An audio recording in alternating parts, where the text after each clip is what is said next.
Hey everybody, welcome to Moment of Clarity. I got a big story to cover for you on this episode. Yeah, this is about AOC. This is about Alexandria Ocasio Cortez, who is considered the most progressive a congressperson could ever be. And if you watch Fox News, she is a fire-breathing Marxist fucking revolutionary with a guillotine in her pocket, just castrating anyone who's in a higher class, and she's an anarchist and a fucking Nazi at the same time.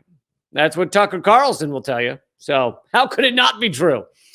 Anyway, that's what's going on in Fox News.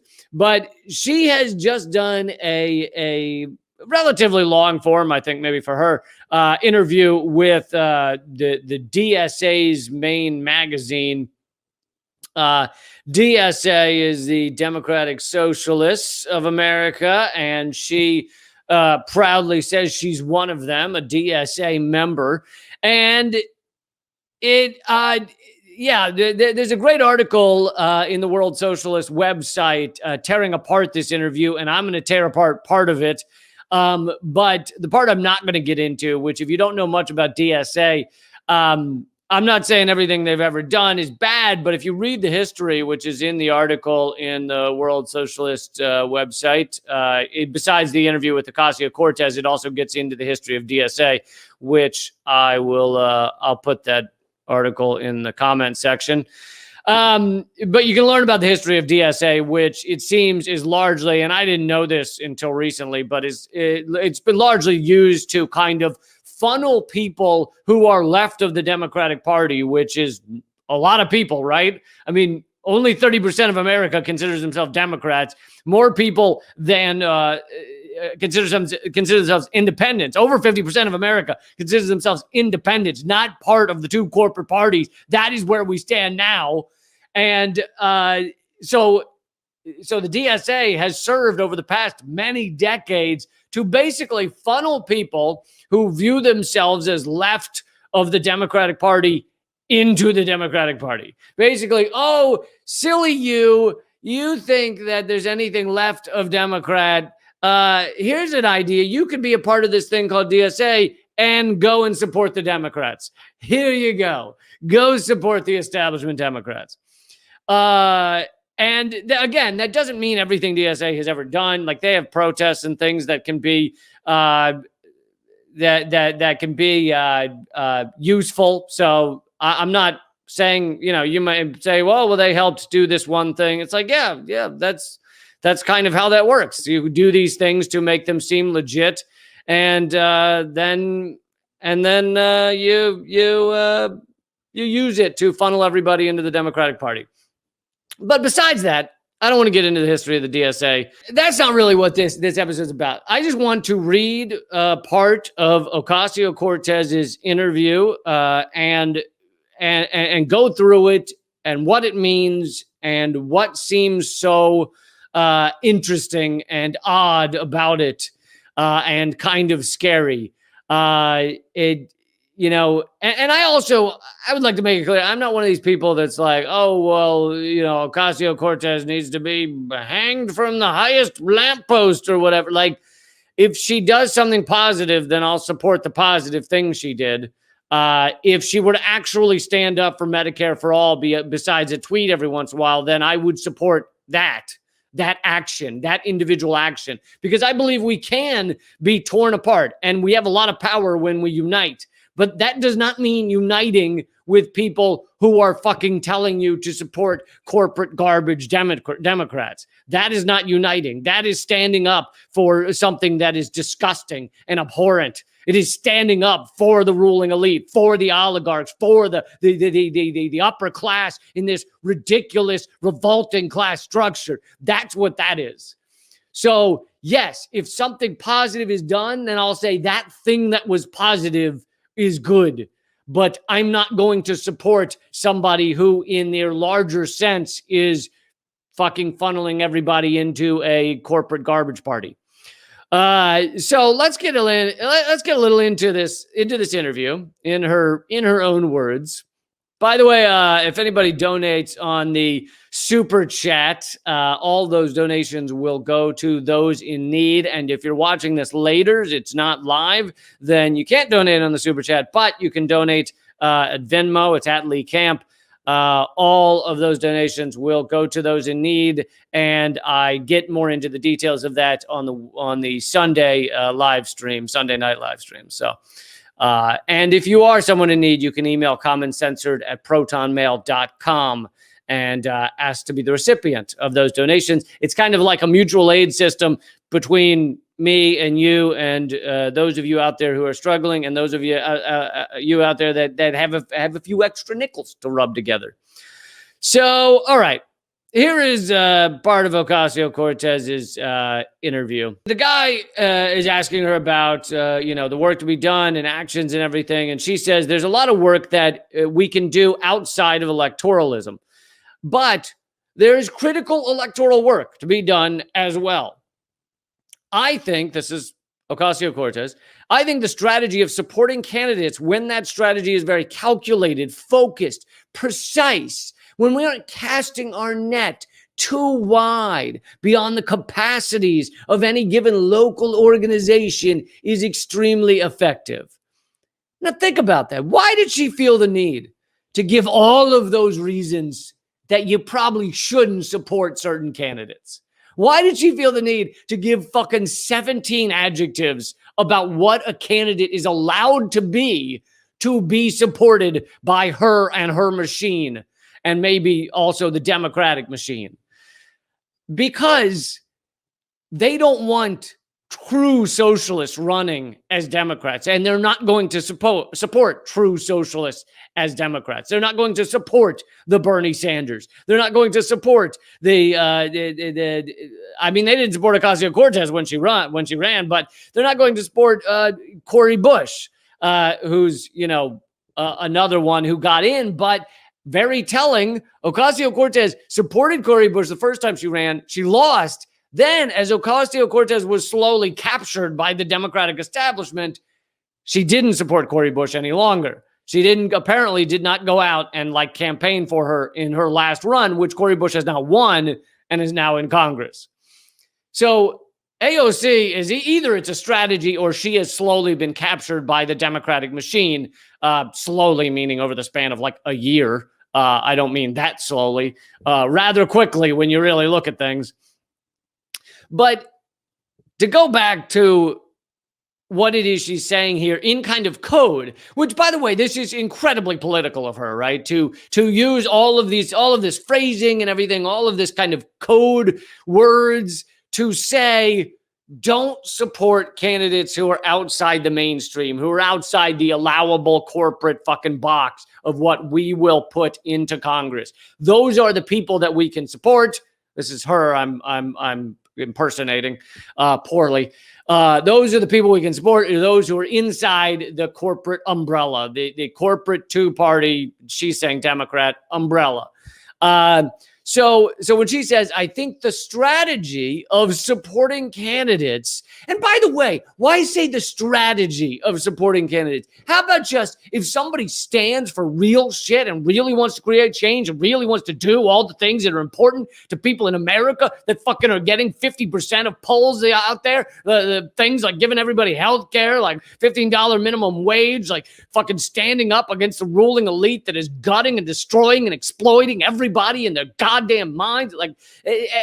Why would you not support that person? Why is it a strategy to support certain people? Shouldn't you just support the people that are legit, that aren't part of the corporate machine? Full stop, fucking period. It doesn't, talking about it like it's a strategy is like talking about it might hurt my brand. It's not a good branding strategy to support someone who might lose. And then this is some classic political garbage. All right. It shouldn't be a strategy. You should feel it in your fucking core. If someone actually is legit, actually stands for something, actually is not just doing it for their own goddamn ego and to make a shit ton of money. You should feel it in your core, and it shouldn't be about a strategy. It should just be like, yeah, that's what I support. That's what it should be. So even at the outset, no matter what the rest of the sentence was, just saying, I think it's a good strategy sometimes, like that's already corporate bullshit, Democrat establishment garbage. So to go through this sentence again, I think the strategy of supporting candidates, when that strategy is calculated, she says very calculated, focused, precise, when we aren't casting our net too wide. And when she says too wide, she means to the left. She means don't support people who are actually leftists, who are actually left-wing. Casting our net too wide beyond the capacities of any given local organization is extremely effective. When we are strategizing and bliggity blah, and I'm going to add 15 adjectives to a type of candidate that I could support, instead of just saying, if the motherfucker is real and supports things like healthcare for all and isn't bought and sold by corporate America, then I support them. Full stop. End of sentence. You don't need all the adjectives. All right, AOC. But she has learned this. She has learned over the past couple of years how to be a full-on establishment Democrat. So to continue to continue her quote from this interview.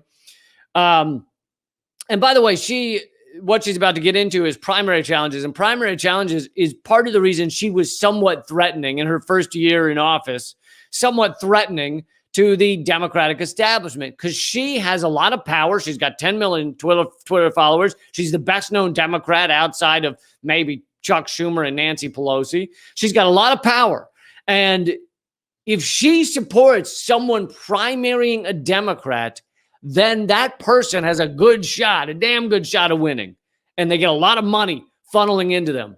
And so in her first year, she had said, and first maybe 2 years, had said she would primary corporate Democrats. She would help others go up against corporate Democrats and force them out. And to some degree, I didn't follow every play-by-play, but to some degree she did in the first couple of years, but now she's basically stopped. So she says here, mounting continued primary challenges or just supporting candidates in general, putting candidates in open seats. I've seen the impact of it from the inside. Putting in candidates in empty seats. Yeah. Okay. What? As if that's some bold stance. Anyway, I've seen the impact of it from the inside. How much even incumbent members of Congress, I fucking love this part. How much even incumbent members of Congress will totally reinvent themselves in a far more progressive direction because they know that their communities are watching. Now, when she says reinvent themselves, she means, and I mean, this is fucking overly obvious, she means they reinvented the bullshit they're spouting, the stuff they don't actually stand for, the way they speak at rallies has changed. Not what they're actually doing in Congress.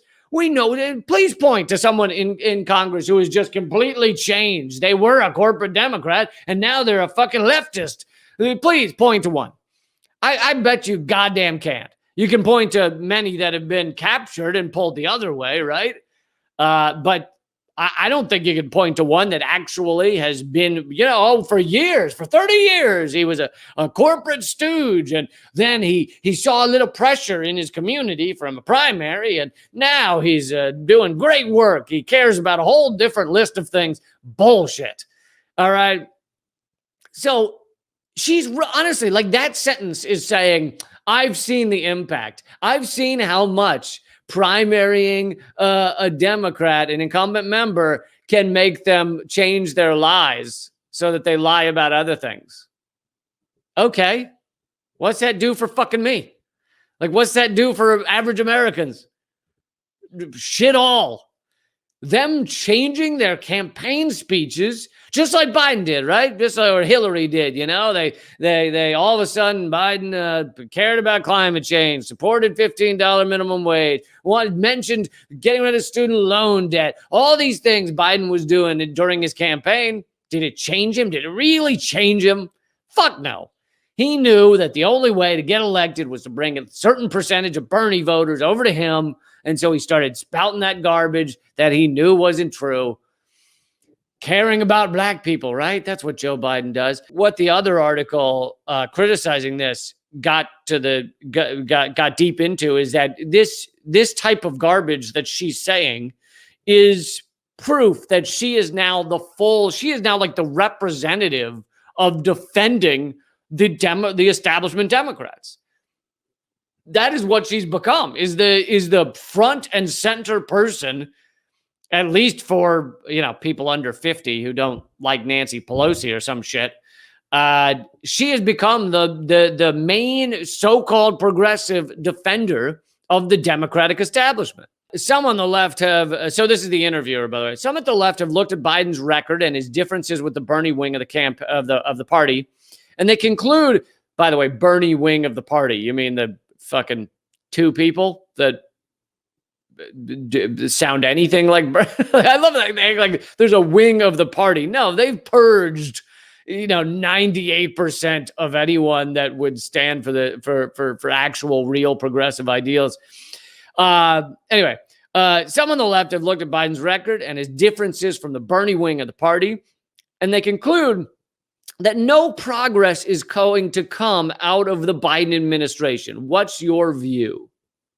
Okay.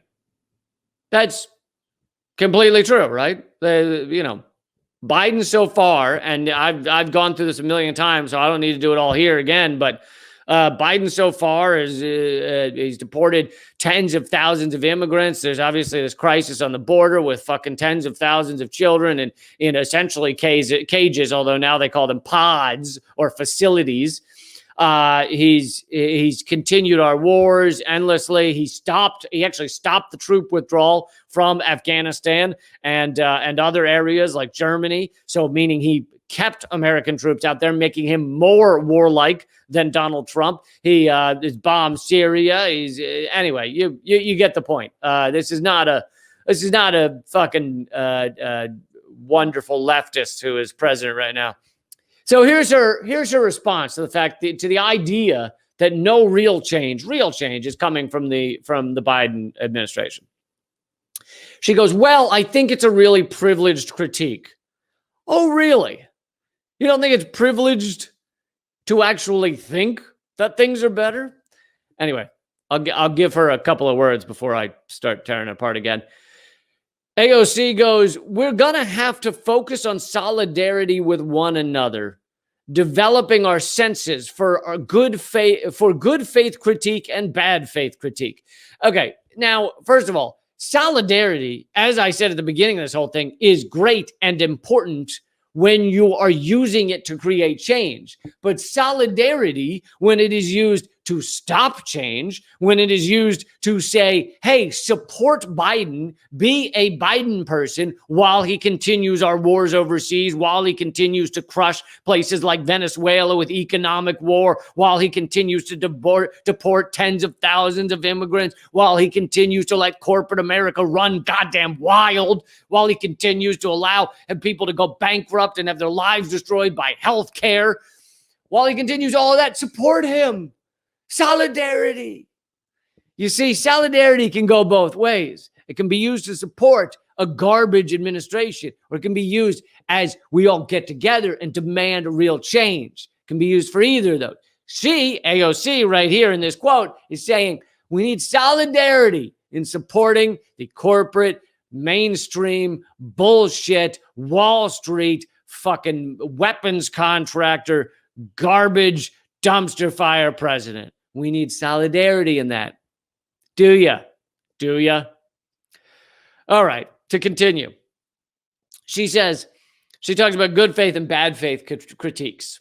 Because bad faith critique can destroy everything that we have built so swiftly. What have you built so swiftly, other than you in office? Is that it? Is that all? Like you've built you in office so swiftly. If you're talking about even the people they call the squad, okay, you got 10 people who are progressive, maybe 10, who are somewhat progressive, seem somewhat progressive in Congress. Yet how many of them are actually creating some sort of large-scale change? Yes, you've got a Medicare for All bill that was put up recently in the past, whatever, week or 2 weeks. Why wait? Why did they wait until now? Why didn't they jam it into the COVID bill? Why didn't they jam it in when during force the vote and make Nancy Pelosi fear for her position? Why haven't they made a big fucking deal about it? You could have speeches on the White House lawn every goddamn day demanding Medicare for all if you really wanted to. Imagine the number of people Ocasio Cortez could demand out to the White House lawn if she really wanted to on a regular basis. But no, they don't want to do all that. You just go, you settle down. You go back, you keep quiet. And one day we'll give you health care. Not during a pandemic, not when it's probably more important than ever before, but later one day, we're going to work on it. We're going to think about it. We're going to do a study. There's going to be a study. There's going to be a committee about creating the study, and then a study to create a new committee. It's going to be a dual committee study committee, dual committee report. We're going to get a report in there. Report, study, committee, study, report, and then a study of that committee's report. And then we're going to disband it and talk about something else. So, that should be pretty cool. She continues, because bad faith critique can destroy everything we have built so swiftly. I don't know what the fuck she's talking about. Maybe she means Biden in office. Is that what you've built so swiftly? She says, and we know this because it has in the past. And it's taken us so many decades to get to this point. What point is that? It's taken us so many decades to get to the point that Republicans and corporate America own the entire government, the entire legal system, the entire law enforcement, and all of our media airwaves. So if that's what you mean, yes, it did take decades to get there. And I don't see it stopping anytime soon, not with you, AOC, being considered the most left thing that has ever existed. She says, we do not have the time or the luxury to entertain bad faith actors in our movement. This is garbage. Bad faith actors in her movement means anyone who dares criticize her.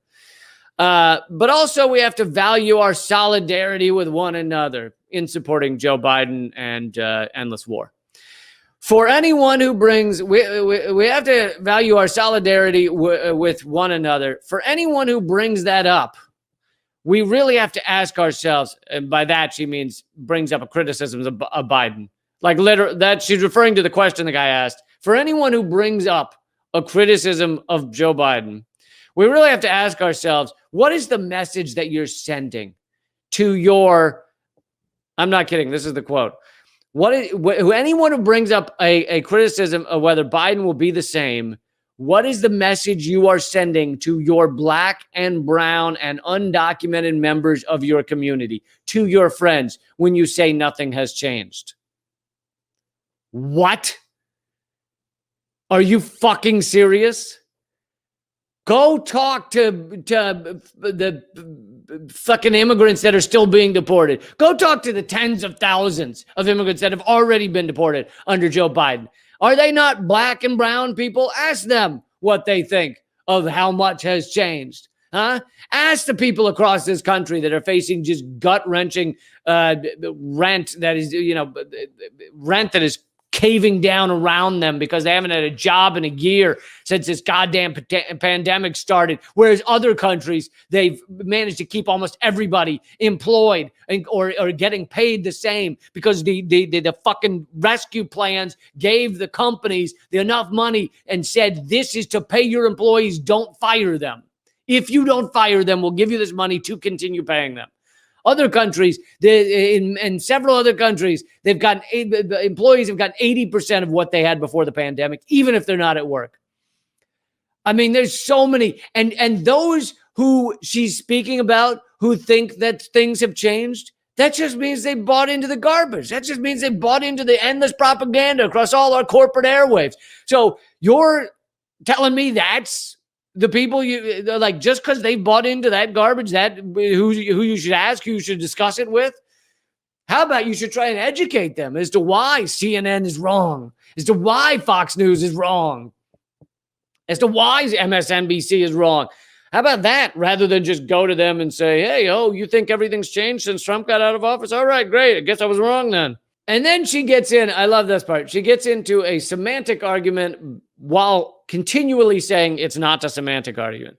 Ocasio Cortez says, perhaps not enough has changed. Perhaps not enough has changed. And this is a continued quote. Perhaps not enough has changed, and this is not a semantic argument. Yeah, it is. This is not a semantic argument. Just the other night, we in collective struggle were able to stop the deportations of critical members of our community. And that would not have happened in a Trump administration. And she uses that as like proof of how great Biden is and how wonderful things are, that they were able to stop the deportation of some people that were already planning on, they were going to be deported under Trump, and then they were able to stop it. Okay, great. I'm glad those people weren't deported. That does not mean Biden's a wonderful president and that Democratic corporate establishment politics is wonderful. That is not what that means.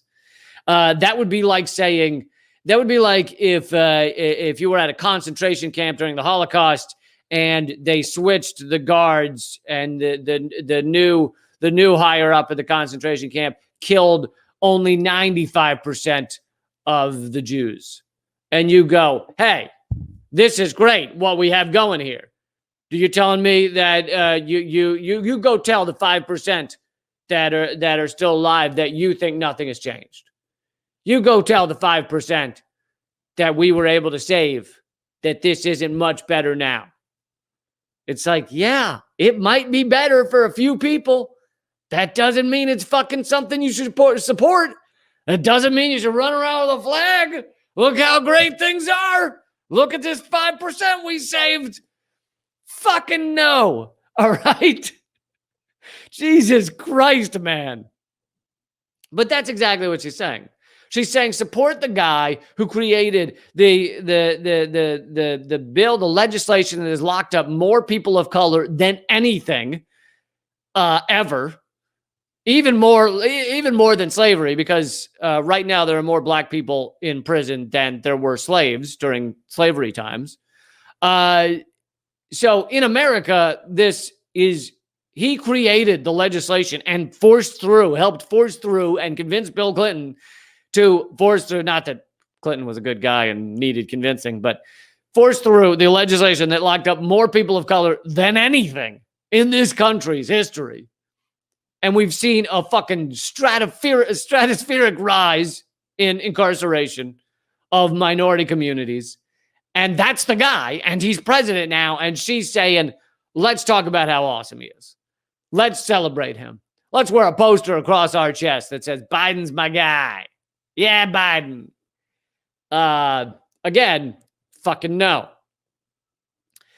And here's the thing. I want to be clear here. I have not been one of these people that's like, simply because AOC ran as a Democrat, fuck her. I am not one of those people. I was like, well, let's see what she does. Let's see how she behaves. Let's see what she says in interviews. Then I'll make choices. Then I'll call out where she does horse shit, and I'll talk about good stuff she does as well. This interview, along with a lot of other things she's done, is horseshit and is straight up mainstream establishment garbage. She continues talking about a few deportations they were able to save. And then she says, when you say nothing has changed, you are calling the people who are now protected from deportation no one. And we cannot allow for that in our movement. I mean, honestly, that right there is some fucking class A horseshit. To look at people who demand more than just a few deportations stopped while the Biden administration continues to deport tens of thousands. To look at people who demand more and say, you're calling those people who haven't been deported no one. Honestly, again, to go back to the concentration camp, I know it's a cliche example, but people reference the Nazis for a reason. It's like the higher ups at a concentration camp switch. Instead of 100% of the Jews being killed, 95% are being killed. And you go, well, if you say nothing's changed, then I want you're calling those 5% nothing. You're calling those 5% no one. And so therefore, put on this t-shirt that says, I love Nazis. How about go fuck yourself? How about no? How about I'm not going to jump up and down because a few deportations were stopped while deportations continue, while tens of thousands of children are in pods. Don't call them cages. Don't call them cages. They're the new and improved pods. They may look like cages to you, but no, these are pods. They're futuristic. They sound lovely. They've got cushions all over the place. Not really, but it sounds like they do because they're called pods. Anything called a pod must be lovely and futuristic and comfortable. All right. So she says we can't allow that in our movement. I'm not even sure what her movement is. What is her fucking movement? To get into office and then not actually stand up for the things you claim to stand for? That's quite a movement. Very excited about it. Okay. So then she says, we're so susceptible to cynicism. And she's calling cynicism anybody who dare criticize her from the left. That is cynicism to her. Rather than just reality, rather than just demanding more, rather than just fighting for what should be fought for. And she goes, that is cynicism, and it's the weaponization of cynicism. And it's what has and what continues to threaten to tear down everything that we have spent so much time building up. Oh my God, you're right. What exactly did we build? Totally true, AOC. I couldn't support you more. What was it we built? Well, I'm just wondering what was everything we've built so far? Because I think we're still one of the richest countries in the world without healthcare.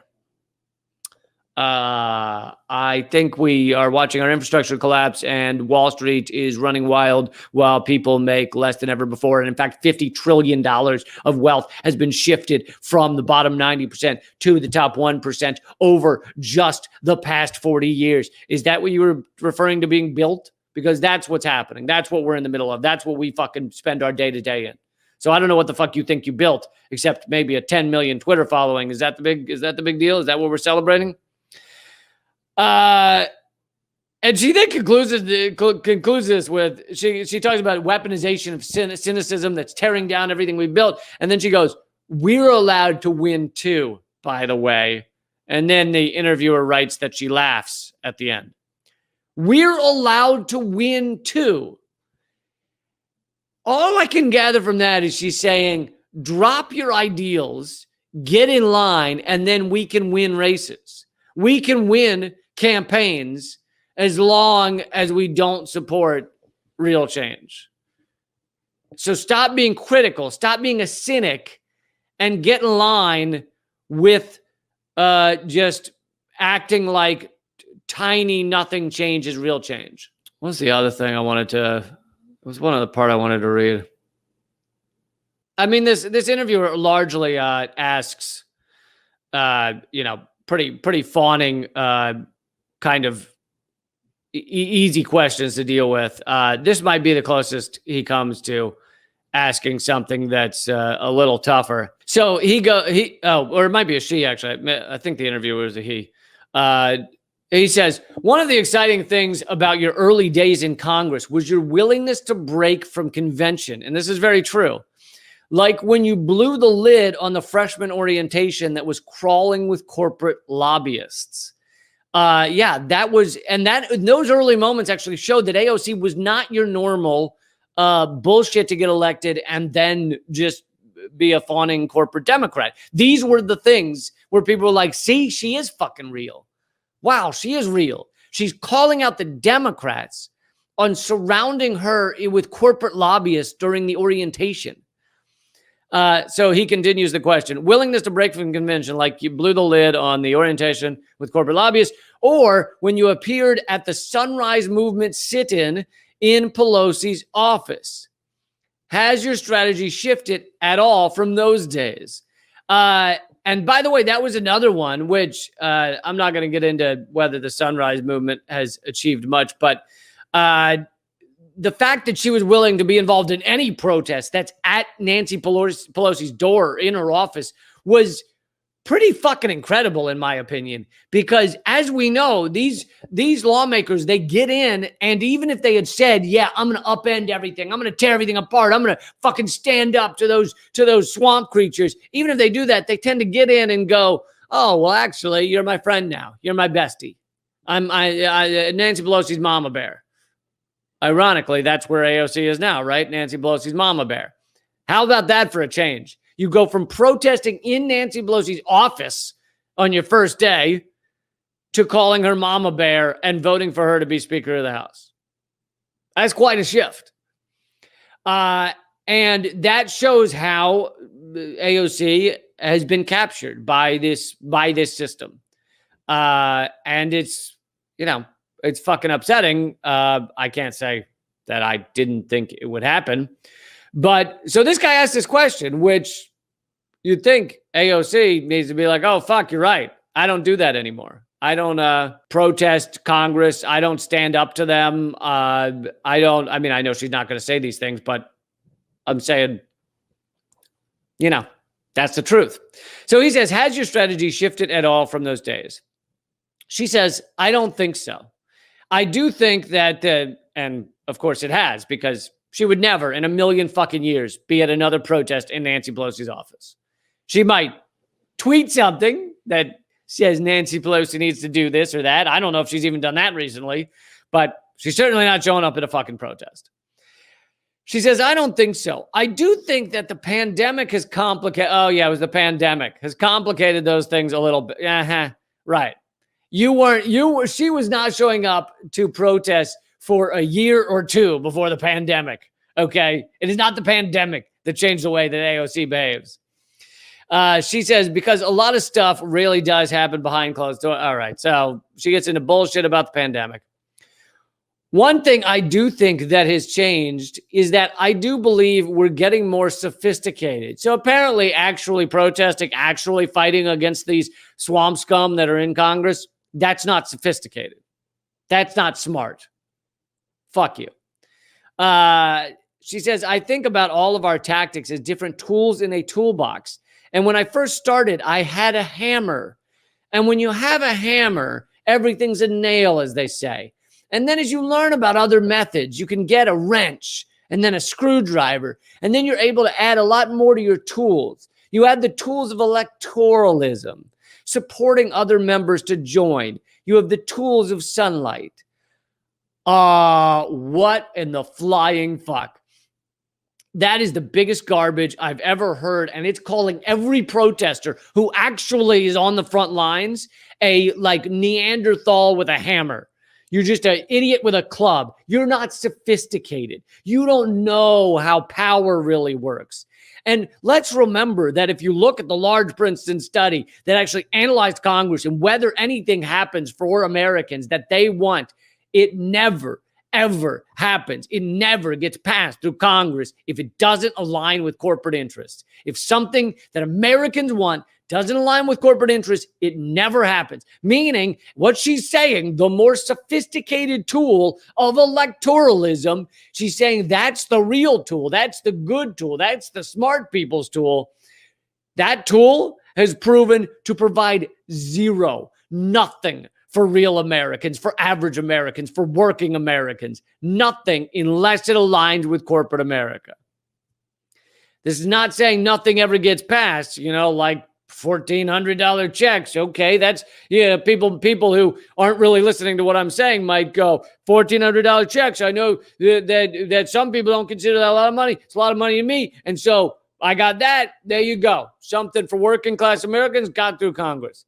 That aligned with corporate America, okay? Because they know that people need to have just enough breadcrumbs to survive or this machine doesn't keep running. So that aligns with corporate America. But nothing that doesn't align with corporate America ever gets through, according to a massive Princeton study. You can go look it up. I think it's called the Oligarchy Study, or it talks a lot about our oligarchy and how America is now an oligarchy, not a democracy. But so this is utter horseshit from AOC. This is fucking garbage you would expect to read from the most entrenched, disgusting Republican or Democrat congressperson. This is like an interview with Nancy Pelosi or fucking John McCain or some shit. I mean, not now. He's been a little quiet since he got put in that box and sunk into the ground. But before that, he was more talkative. But I mean, this is, that's not sophisticated to actually protest. It's not sophisticated to demand change other than getting a ruling elite person into office with a lot of money.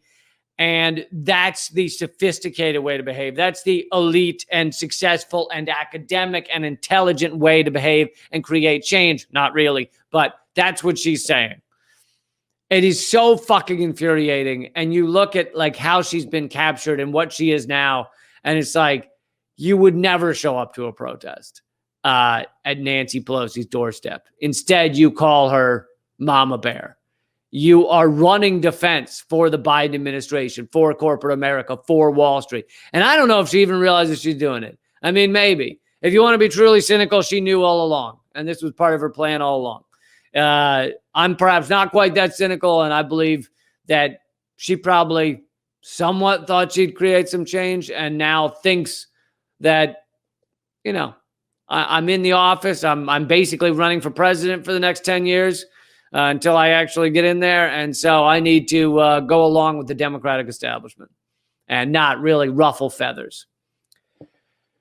I mean, honestly, you read sentences like that, and no matter, I mean, look, there's a lot of stupid criticisms of AOC. There's a lot of dumb ones. There's a lot of fake ones. You turn on Tucker Carlson any night of the week, you will hear all of the stupidest criticisms and fake and false criticisms of AOC you could ever want.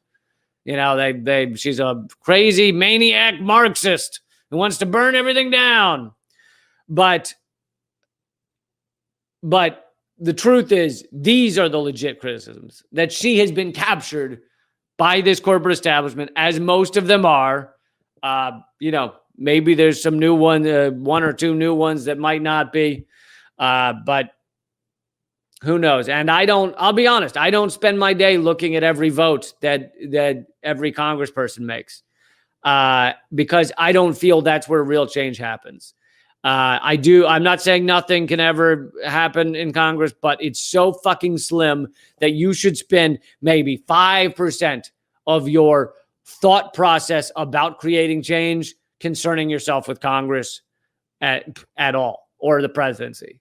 Maybe 5%, probably less. Real change is created in all the, because of the amount of change that has to happen over the next 5-10 years in order for our environment to sustain, in order for us to survive. You can't do it like this. You can't do it by getting some slightly progressive candidate into Congress. Or as AOC says, well, there was a primary against an incumbent, and the incumbent still won, but he really did change the way he's been talking. He uses the correct pronouns for trans people now. And that we've gotten that shift, and that is it. That's all. It's like, all right. I'm glad you got that. I don't think that's worth a lot of, I don't think that's going to create the change that's going to make us survive in the next 20 years, over the next 20 years. Obviously, you should use the correct pronouns. I'm not saying otherwise. I'm just saying we need a little more than just that. We need a little more than the 5% that the new Nazi guards have saved at the Holocaust, at the concentration camp. So I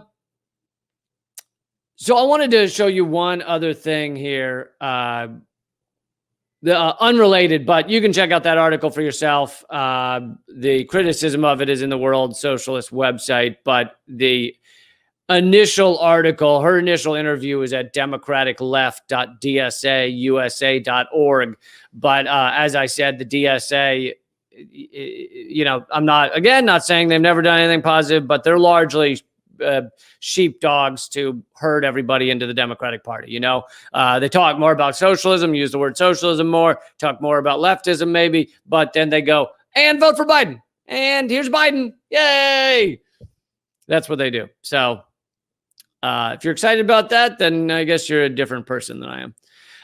Okay, so I wanted to show you, I just came from a protest here in Washington, D.C., and normally I don't highlight local protests that much, but this should be national. I mean, it is national. This is a cancel the rent protest going on in D.C., but it is one of God knows how many thousands that have happened over the past year to cancel the rent during this pandemic when so many people don't have jobs and can't get by.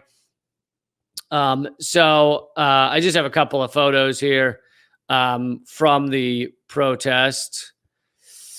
So yeah, this is a cancel the rent in Washington, D.C. This is my tweet. Millions face eviction and homelessness during this pandemic while billionaires have added $1 trillion. It's actually more like 1.2 or 3 now trillion dollars to their disgusting wealth. And this is just some of the people that came out. This is not all of them, but it's honestly tough to get photos of a crowd because people are in different spots and shit. But you know, this is important because